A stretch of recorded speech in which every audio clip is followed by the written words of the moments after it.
ಎರಡಕ್ಕೆ ಬಂದ್ಬಿಡಿ ಸರ್. ಈ ಕಡೆ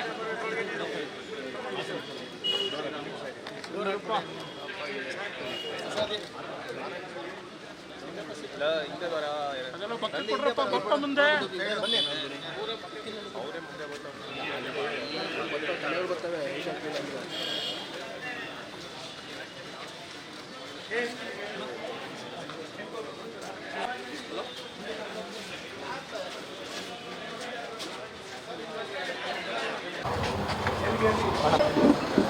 ಸುಮಾರು ವರ್ಷಗಳಿಂದ ನಮ್ಮ ಒಡನಾಡ್ತಿದ್ದವರು ಕಳೆದ ಚುನಾವಣೆ ಅನ್ನೋದಕ್ಕಿಂತ ಹೆಚ್ಚಾಗಿ ಸುಮಾರು ಚುನಾವಣೆಗಳಲ್ಲಿ ನಮ್ಮನ್ನು ಯಾವ ರೀತಿ ಉಪಯೋಗಿಸ್ಕೋಬೇಕೋ ಯಾರಿಗೋಸ್ಕರ ಅದೆಲ್ಲವನ್ನು ಕೂಡ ಮಾಡ್ಕೊಂಡು ಬಂದಂಥವ್ರು. ಹಾಗಾಗಿ ನನಗೆ ಆತನ ಬಗ್ಗೆ ತುಂಬ ಅಪಾರವಾದ ಗೌರವ ಪ್ರೀತಿ. ಭಗವಂತ ತಾಯಿ ಚಾಮುಂಡಿ ಏನು ಮಾಡ್ತಾಳೋ ನೋಡಬೇಕು, ಅದು ನೋಡೋದಕ್ಕೋಸ್ಕರ ಬಂದಿದ್ದೀನಿ. ಬಂದಾಗ ನಿಮ್ಮನ್ನು ನೋಡಬೇಕು ಅಂತ ಒಂದು ಆಸೆಯಿಂದನೇ ನಿಮ್ಮನ್ನು ಇಲ್ಲಿ ಕರೆಸಿರೋದು. ಬಹುತೇಕ ಎಲ್ಲ ಹಳೆ ಮುಖಗಳೇ ಇರೋದ್ರಿಂದ ನಮಗೆ ಬೆಂಗಳೂರಿನಲ್ಲಿ ಇದ್ದಾಗ ಎಷ್ಟು ಆನಂದ ಇರ್ತದೋ ಅದಕ್ಕಿಂತ ಒಂದು ಪಟ್ಟು ಜಾಸ್ತಿ ಮೈಸೂರಿಗೆ ಬಂದಾಗ ಮಾಧ್ಯಮದ ಸ್ನೇಹಿತರ ಜೊತೆಯಲ್ಲಿ ನಾವೆಲ್ಲರ ಜೊತೆಯಲ್ಲಿ ನಮ್ಮ ಆತ್ಮೀಯರ ಜೊತೆಯಲ್ಲಿ ಬೆರೆತ್ಕೊಂಡಾಗ ಅದಕ್ಕೋಸ್ಕರವಾಗಿ ನಾನು ನಿಮ್ಗೆ ತೊಂದರೆ ಕೊಟ್ಟೆ. ಇವತ್ತು ಆತನ ಆರೋಗ್ಯ ಸುಧಾರಣೆ ಆಗಿ ಮತ್ತು ಆತ ಲವಲವಿಕೆಯಿಂದ ಕೆಲಸ ಮಾಡಿದ್ರೆ ಅದಕ್ಕಿಂತ ದೊಡ್ಡದಲ್ಲ. ಭಗವಂತನ ಪ್ರಾರ್ಥನೆ ಮಾಡ್ತೀನಿ.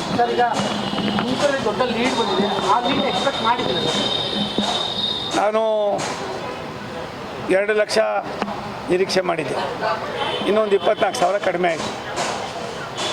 ಬೇರೆಯವ್ರು ಏನೆಲ್ಲ ಮಾತಾಡೋರು, ಜನರ ನಾಡಿ ಮಿಡಿತ, ಒಡಂಬಡಿಕೆ, ಆತ್ಮೀಯತೆ, ಹಳ್ಳಿಗಾಡಿನಲ್ಲಿ ಬೆಂಗಳೂರಿನಲ್ಲಿ ಬಂದಂಥ ಸಾವಿರಾರು ಜನಕ್ಕೆ ಅಲ್ಪ ಸ್ವಲ್ಪ ಅಳಿಲು ಸೇವೆ, ಮತ್ತು ನನ್ನ ಜೊತೆಯಲ್ಲಿದ್ದಂಥ ಮೈಸೂರಿನ ಮಿತ್ರರು, ಇನ್ನಿತರೆ ಭಾಗದಿಂದ ಬಂದಂಥ ನನ್ನ ಆತ್ಮೀಯರು ವಿಶೇಷವಾದ ಆಸಕ್ತಿಯನ್ನು ವಹಿಸಿ ಒಂದೇ ಒಂದು ಇದು ಲೋಕಸಭಾ ಚುನಾವಣೆ ಅಲ್ಲ, ವಿಧಾನಸಭೆಗೆ ಇನ್ನೂ ಕೂಡ ವಿಭಿನ್ನವಾಗಿ ಈ ಸಾರಿ 8 ಕ್ಷೇತ್ರಗಳಲ್ಲೂ ಕೂಡ ಕೆಲಸ ಮಾಡಿದ ಫಲ ಜನ ನಮ್ಮನ್ನು ಕೈ ಹಿಡಿದಿದ್ದಾರೆ. ಒಂದು ನನಗೆ ಖುಷಿಯಾಗಿದ್ದು, ನಾಯಕರುಗಳು 4-5 ಜನ ಮಾತಾಡಿದ್ರು, ಮಾಧ್ಯಮದವರು 1 ಜನ ಅಲ್ಲಲ್ಲಲ್ಲೇ ಬುಲೆಟ್ ಇದ್ಕೊಂಡು ಬಿಟ್ಟರು. ಆದರೆ ಜನ ಅದೇನು ನಂಬಲಿಲ್ಲ. ಸೋಮಣ್ಣ ಒಬ್ಬ ಕೆಲಸಗಾರ, ಒಂದು ಸಾರಿ ಅವ್ರನ್ನೂ ಕೊಟ್ಟು ನೋಡೋಣ ಅನ್ನೋ ಪ್ರೀತಿಯಿಂದ ಜನರ ನಿರೀಕ್ಷೆ ಎಷ್ಟು ಮಟ್ಟಿಗಿದೆ ಅನ್ನೋದು ನಿನ್ನೆ ಫಲಿತಾಂಶ ಬಂದ ಮೇಲೆ ಗೊತ್ತಾಯ್ತು. ಅಮಿತ್ ಶಾ ಅವರು ವಿಧಾನಸಭಾ ಚುನಾವಣೆಯಲ್ಲಿ ದೊಡ್ಡ ಗಿಫ್ಟ್ ಸಿಗುತ್ತೆ ಸೋಲೋ ಗೆಲ್ಸಿರ್ತಿಲ್ಲ, ಆಗಿರಲಿಲ್ಲ. ಅದು ಈ ಬಾರಿ ಸಂಸತ್ ಆಯ್ಕೆ ಆಗಿದ್ದೀರಾ? ಆ ಥರ ಏನಾದ್ರು ಮತ್ತೆ ಹೇಳಿದ್ರು ಇನ್ನೊಂದು ತೊಂದರೆ ಆಗ್ಬಿಡೋದು. ಏನಾಯ್ತದ ಭಗವಂತನ ದಯೆ, ಅವಕಾಶ ಕೊಡೋದು ಎಲ್ಲ ತಾಯಿ ಚಾಮುಂಡಿ, ಮಲೆ ಮಹದೇಶ್ವರರು, ನಾನು ನಂಬಿರೋ ನನ್ನ ಪೀಠದ ಅಜ್ಜ. ಅಲ್ಲ ಸರ್, ಪ್ರಶ್ನೆ ಸೋಮಣ್ಣ ಅವ್ರಿಗೆ ದೊಡ್ಡ ಗಿಫ್ಟ್ ಸಿಗ್ತದೆ ಅನ್ನೋ ಕಾರಣಕ್ಕೆ ಇಂಥ ಶತ್ರುಗಳು ಜಾಸ್ತಿ ಆಗ್ತಾರ ಅಂತ ಒಂದೊಂದು ಸಾರಿ ಆಗ್ಬಿಡ್ತಾರೆ. ಅವೆಲ್ಲ ಮರ್ತು ಬಿಡೋಣ, ಬೇರೆ ಬೇಡ, ಸುದ್ದಿಗೆ ಹೋಗೋದು ಬೇಡ, ಹಳೆದಕ್ಕೆ ಹೋಗೋದು ಬೇಡ. ಸಾಕಷ್ಟು ಅನುಭವ ಒಂದು ನನಗೆ ತಿಳಿದ ಮಟ್ಟಿಗೆ ಪರಿಸ್ಥಿತಿಯನ್ನು ಅವಲೋಕನ ಮಾಡಿದಾಗ ವರಿಷ್ಠ ಏನು ತೀರ್ಮಾನ ಮಾಡ್ತಾರೋ, ನಮಗೆ ನನಗಿನ್ನ ದೊಡ್ಡದು ದೇಶ. ಇವತ್ತಿನ ಪರಿಸ್ಥಿತಿಯನ್ನು ಅರ್ಥ ಮಾಡ್ಕೊಂಡಿದ್ದೀವಿ. ಕೊಟ್ಟರೆ ಸ್ವಲ್ಪ ಜಲ್ದಾಗಿ ಇನ್ನೊಂದಷ್ಟು ಒಳ್ಳೊಳ್ಳೆ ಸಂಘಟನೆಗಳಾಗ್ತವೆ. ತೀರ್ಮಾನ ಮಾಡೋರು ದೊಡ್ಡವರು, ನಾವೇನಲ್ಲ. ಅವ್ರ ತೀರ್ಮಾನ ಏನು ಮಾಡ್ತಾರೋ ಅದರ ಜೊತೆಯಲ್ಲಿ ಹೋಗಬೇಕಾಯ್ತದೆ. 11 ತಿಂಗಳು ತುಂಬ ಒದ್ದಾಡಿದ್ದೀನಿ ನಾನು. ಯಾವಾಗೂ ಬೀದಿ ಸುತ್ತೋನು ಸ್ವಲ್ಪ ಬೀದಿ ಸುತ್ತೋದು ಕಡಿಮೆ ಆಗಿತ್ತು. ಆದರೆ ಮೈಸೂರಿನ ನನ್ನ ಅನೇಕ ಸ್ನೇಹಿತರು ಸುದೀಪ್ ಅಣ್ಣವ್ರ ಆದಿಯಾಗಿ ನಮ್ಮನ್ನೆಲ್ಲೂ ಕೂಡ ಒಂದು ಸಣ್ಣ ಬೇಸರಿಕೆ ಆಗದಂಗೆ ನೋಡ್ಕೊಂಡಿದ್ದಾರೆ. ಅದಕ್ಕೋಸ್ಕರವಾಗಿ ಮೈಸೂರಿನ ಎಲ್ಲ ನನ್ನ ಆತ್ಮೀಯರಿಗೆ ಎಲ್ಲರ ಹೆಸರು ಹೇಳಕ್ಕೆ ಹೋಗೋದಿಲ್ಲ. ಅವರೆಲ್ಲರೂ ಕೂಡ ನಾನು ವೈಯಕ್ತಿಕವಾಗಿ ಋಣಿಯಾಗಿರ್ತೀನಿ. ನಿಮ್ಮನ್ನು ಸೇರಿ ತುಮಕೂರು ಸಂಸದರಾಗಿ ಹೊಸ ಟಾಸ್ಕ್ ಇದೆ, ಏನು ಚಾಲೆಂಜ್ ಇದೆ ಅನ್ಸುತ್ತೆ ಸರ್ ತುಮಕೂರು ಕ್ಷೇತ್ರದಲ್ಲಿ? ನನ್ನ ಆದ್ಯತೆ ಜನರ ಮನಸ್ಸನ್ನು ಗೆಲ್ಲೋದು.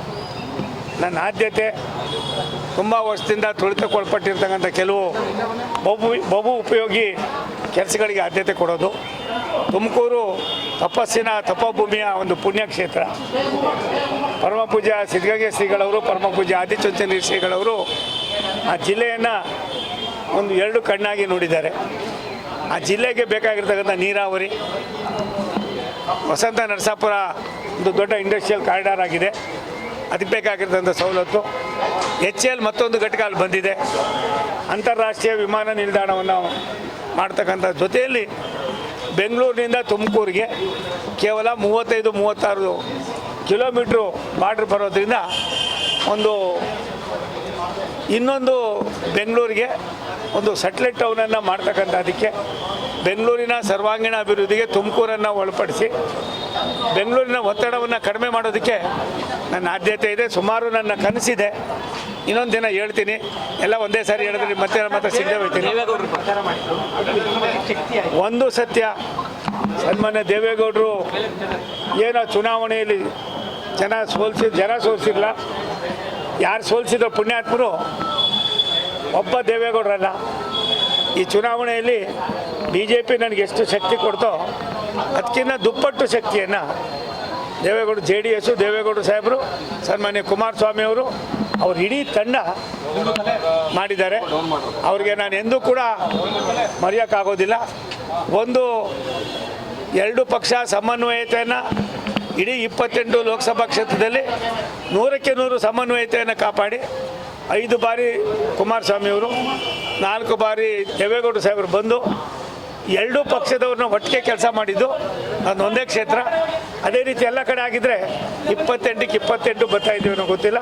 ಮುಂದಿನ ದಿನಗಳಲ್ಲಿ ಅದ್ರ ಬಗ್ಗೆ ಚಿಂತನೆ ಮಾಡ್ತೀವಿ. JDSನವರು ಪ್ರಾಮಾಣಿಕವಾಗಿ JDSಗೂ BJPಯೋ ಬೇರೆ ಅನ್ನೋ ಮಾತನ್ನು ಬಿಟ್ಟು ಒಂದು ನಾಣ್ಯದ ಎರಡು ಮುಖಗಳಾಗಿ ಕೆಲಸ ಮಾಡಿದ್ದಾರೆ.